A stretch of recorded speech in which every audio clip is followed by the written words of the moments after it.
vai fazer a leitura e o comentário da questão 413 de O Livro dos Espíritos.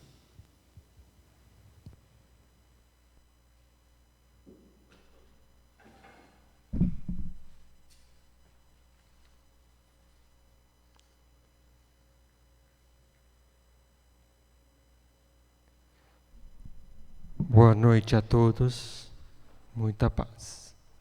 Parte segunda do Mundo Espírita, ou Mundo dos Espíritos. Capítulo 8 da Emancipação da Alma, Visitas Espíritas entre Pessoas Vivas. Questão 413. Allan Kardec pergunta aos Espíritos: do princípio da emancipação da alma, parece decorrer que temos duas existências simultâneas: a do corpo, que nos permite a vida de relação ostensiva, e a da alma, que nos proporciona a vida de relação oculta. É assim? Os Espíritos respondem: no estado de emancipação prima a vida da alma. Contudo, não há verdadeiramente duas existências. São antes duas fases de uma só existência, porquanto o homem não vive duplamente.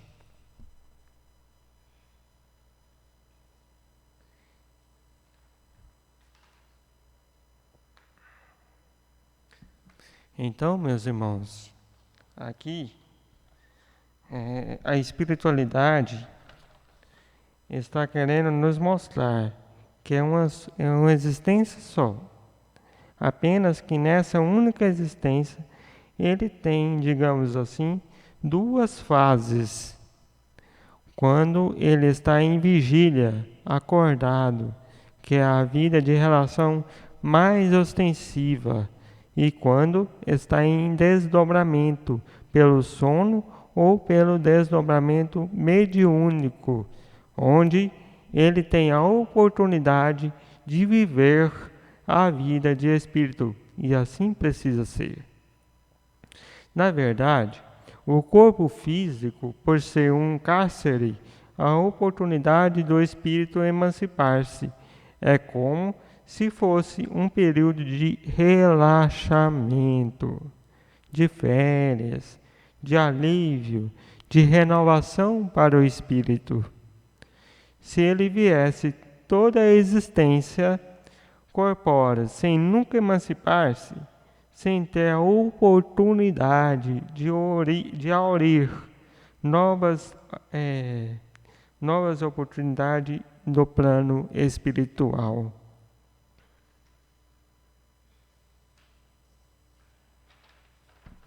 Ele não suportaria.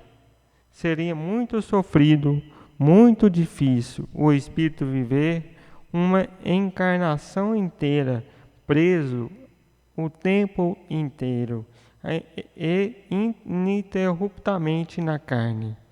Deus permite a emancipação da alma como uma forma de um espírito viver momentos até relativamente grande de alívio, de liberdade do corpo físico.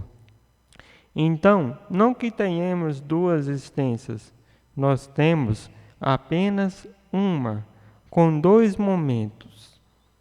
Quando estou em vigília, acordado, lúcido na vida, de relação direta, ostensiva, e na fase de emancipação, onde posso rever os meus, rever o plano espiritual e estar em contato com o mundo real, o verdadeiro mundo de todos nós.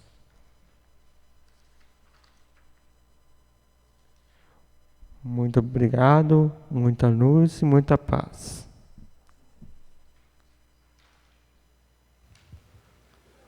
Obrigado, Tiago. Que Deus te abençoe e te ilumine sempre. Para o estudo do Evangelho da Noite, com grande alegria que recebemos também o nosso irmão Emerson Vaz Letri, com o tema Nem todos os que dizem Senhor, Senhor entrarão no reino dos céus. Isso está no capítulo 18 do Evangelho segundo o Espiritismo, itens 6 e 9.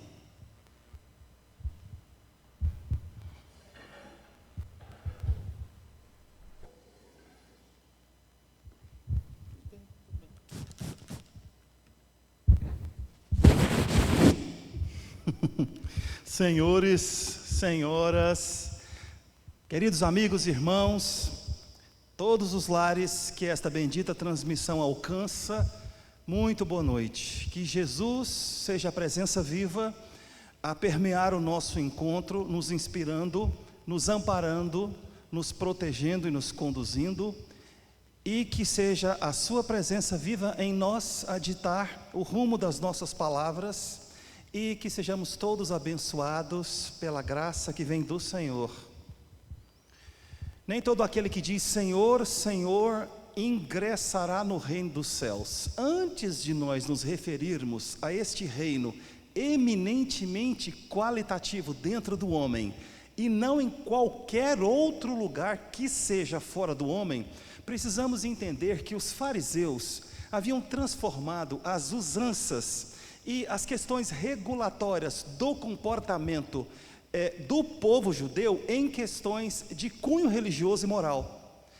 Aquilo que era para, porventura, apenas preparar de forma que eles pudessem ter as mínimas condições de higiene, passou a ser uma lei que tinha que ser obedecida e que passava então a ter uma espécie de cunho religioso ditado por algum espírito nas alturas para a salvação de quem cumprisse essas regras. O farisaísmo era dogmático, estava completamente empapuçado de liturgia eclesiástica, quase todos eles campeões de decorebas e ao mesmo tempo vazios de toda e qualquer ética humana.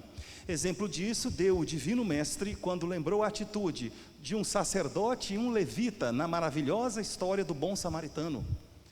E como todas essas coisas para eles tinham que ser cumpridas, e como eles davam para elas uma conotação exacerbada, naturalmente que o Divino Mestre não veio apenas repetir ritos e usanças exteriores. O que Jesus veio fazer, representando o que nós entendemos como segundo a revelação, é acrescentar a atitude interna e permear com a qualidade de sal da terra todas as experiências humanas.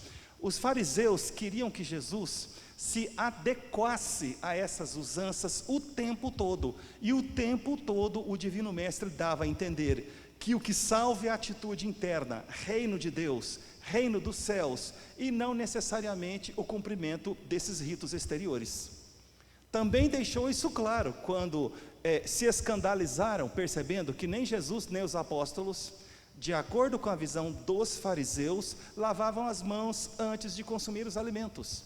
O mestre deixou claríssimo, como nem sempre desta maneira ele fazia, que não era isso que verdadeiramente contaminava o homem, aquilo que entrava pela sua boca, era o que saía. E ainda foi enfático, terminando esta parábola, ao afirmar: e não são essas coisas de lavar as mãos que nos contaminam.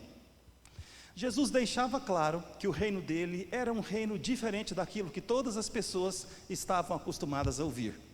E se por um lado a maioria dos judeus ao seu redor guardava a noção de que o cumprimento desses ritos e o respeito a essas regras farisaicas, que eram interpretações ou repetições da lei mosaica, não poderiam salvá-los, o Divino Mestre naturalmente que apontava o caminho da salvação como sendo um encontro entre a criatura e o Criador, entre o homem e Deus, entre o Filho e o Pai, e não necessariamente o cumprimento de ritos externos.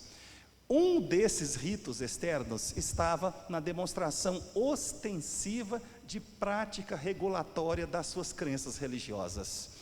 Por isso que entra a questão tão veemente, e que hoje já não nos parece tão ostensiva, de nós ficarmos repetindo, Senhor, Senhor.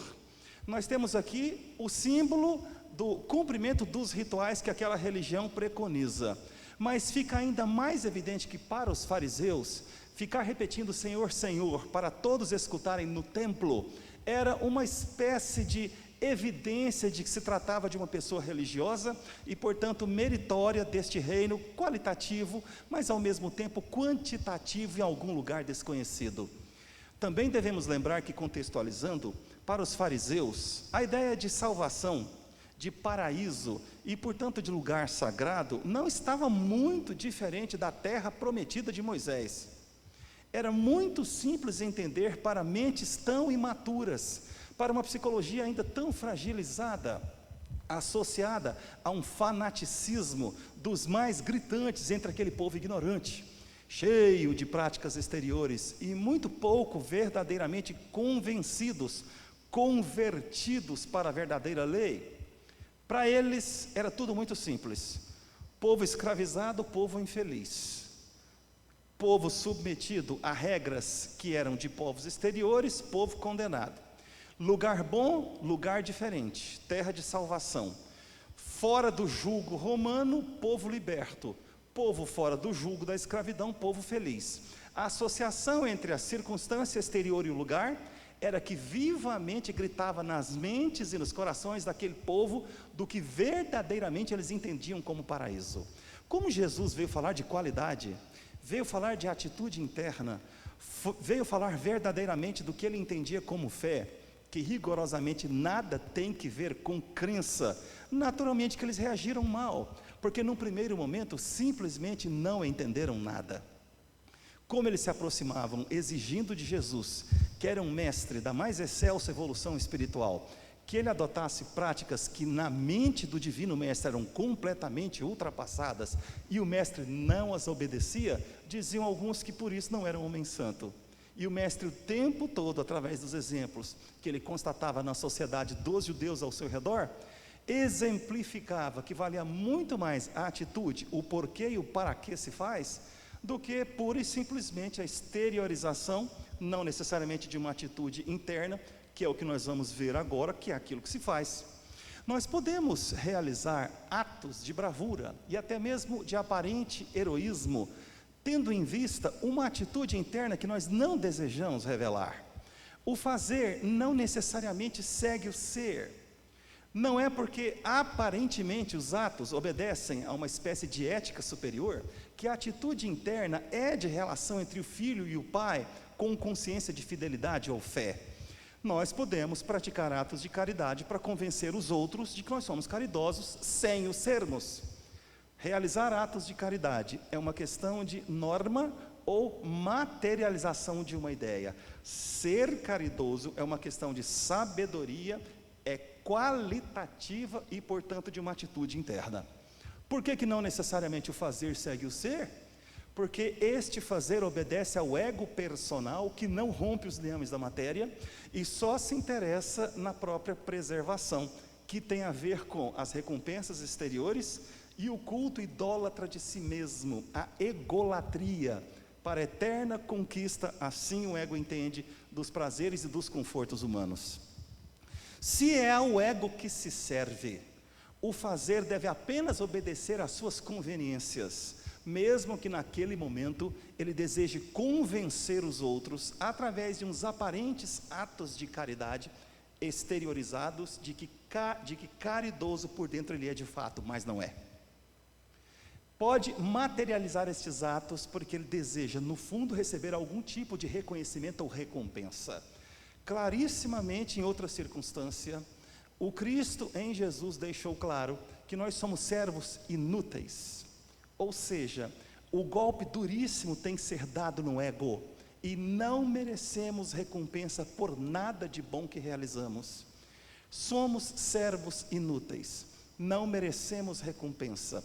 Essa é uma linguagem muito dura para o ego humano suportar, porque o ego decomponível quer ser recompensado com o salário, com o agradecimento, com futuros favores que, se num primeiro momento quem recebe daquilo que nós produzimos não nos pode dar, em outra circunstância pode. O ego faz escambo com as coisas de Deus, está sempre interessado em receber recompensas por todo e qualquer ato de aparente heroísmo e não vive sem esses atos. Então pode fazer agora porque acha conveniente, mas não faz quando ninguém estiver olhando, Não faz quando ele, na conta intelectiva que ele estabelece entre mérito e demérito, entre vantagem e desvantagem, não vê vantagem, então não faz. Se não há ninguém para lhe conceder vanglória, ou para atribuir ele a responsabilidade, portanto, meritória de algo de bom que ele materializou, ele não materializa. Então, não necessariamente o fazer é o resultado do ser.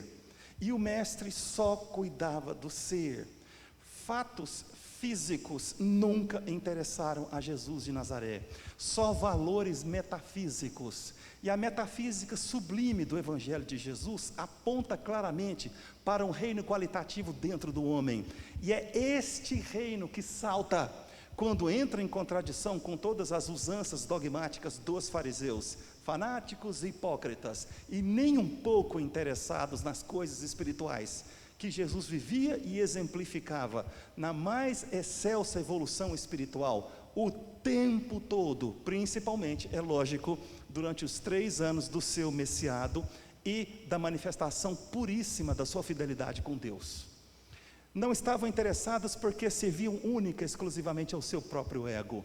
Entretanto, o reino ao qual Jesus se referia não era um reino que se pudesse encontrar na terra. Também nesta circunstância, ele deixou claro: meu reino não é deste mundo. Então não procurem meu reino neste mundo, vocês não vão encontrar. Não é um reino material, não é um reino de poderes transitórios, não é um reino de valorações. O poder transitório é o poder fugaz que muda de mãos. A valoração é o falso tesouro que a traça corrói, que o tempo desintegra, que o ladrão leva. Jesus estava interessado nas questões eternas e nos tesouros espirituais. O seu reino, portanto, era o que a palavra dá a entender, regnum, correspondente basileia, atingir, abranger. A palavra reino, conforme Jesus a entendia, pela tradução direta e pela verdadeira conotação originária deste termo, imediatamente aponta para questões imateriais. Tanto abranger quanto atingir, nada tem que ver com realizações fora do homem. Jesus queria dizer, quando pronunciava a palavra reino, um estado de consciência que se pode atingir, e uma evolução espiritual, uma consciência da lei que se pode abranger. Quando as pessoas entendiam, na medida em que ele pronunciava a palavra reino, como o conceito orgânico que está disseminado até hoje pela cultura de todos os povos. Até hoje nós temos países que adotam monarquia, até hoje nós temos reis, rainhas, príncipes e princesas. Nós temos o séquito, a corte, o bobo da corte, o povo e o exército. Esse é o conceito orgânico.